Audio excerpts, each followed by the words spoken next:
Goeiedag lieve vriende, baie welkom by Huisfiks.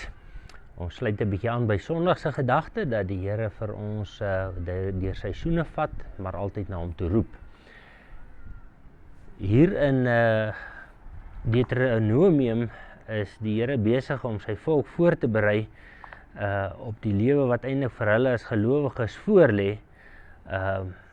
Eintlik in Jesaja se tyd, nie Deuteronomie, Jesaja, hulle is in ballingskap en dan sit die volk met al die vrae.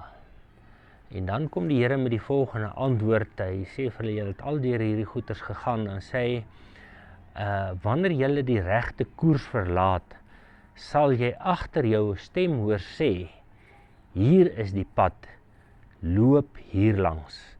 Dan sal jy besef dat jou afgode, jou beelde wat jy met silwer en goud oorgetrek het, onrein goed is, en jy sal hulle weggooi soos 'n mens 'n smerige lap weggooi.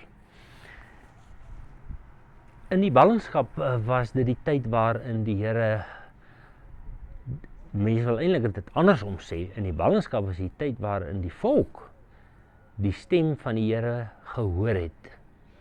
Toe hulle weg is uit Israel, waar hulle al die voorspoed beleef het, wil mens amper sê, het hulle ore oop gegaan. Dis mos nou baie keer soos as wat 'n kind nou aanhou en op 'n dag as 'n pa of 'n ma nou sê, dit is nou genoeg, en hy tree nou 'n bietjie radikaal op met die tug, dan sit mos of hulle ore weer oop gaan.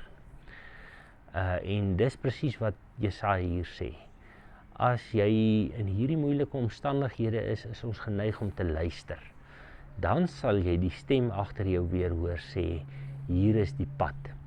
Die Here vat ons maar, en ons het dit vir mekaar Sondag gesê, soms in seisoene in wat nie vir ons lekker is nie, maar wat ons altyd in daai seisoen agterkom is dat die ore oopgaan. En dan hoor ons weer die stem van die Here, dan luister ons weer. Wanneer dit met ons goed gaan, dan is ons nou amper so ou wat in 'n groot partytjie saal instap en daar's harde musiek en hy hoor nie sy selfoon in sy sak lê nie, hy hoor nie as iemand hier agter hom sê, hoor jy, hallo, hoe gaan dit met jou nie? Hy hoor nie as iemand vir hom iets sê nie. Maar as hy daar is waar hy bietjie eensaam is en dit met hom goed gaan nie, dan hoor hy. En die psalmdigter of Jesaja sê dit hierso, jy sal 'n stem agter jou hoor. En daarom, liewe vriende, kom ons hoor weer wat ook ons Sondag gehoor het, waar ou Dawid gesê daar in Psalm 32, moet nou nie soos 'n perd of 'n muil wees wat mens met 'n stang moet nie. Hier is maar net 'n ander manier om dit te sê, jy sal agter jou stem hoor, waar die Here vir jou sê, draai om, hier is die pad, jy is op die verkeerde pad. En ons moet maar daagliks daai stem van die Here hoor. Kom ons luister. Wonderlik Here, dankie dat U vir ons nie los nie.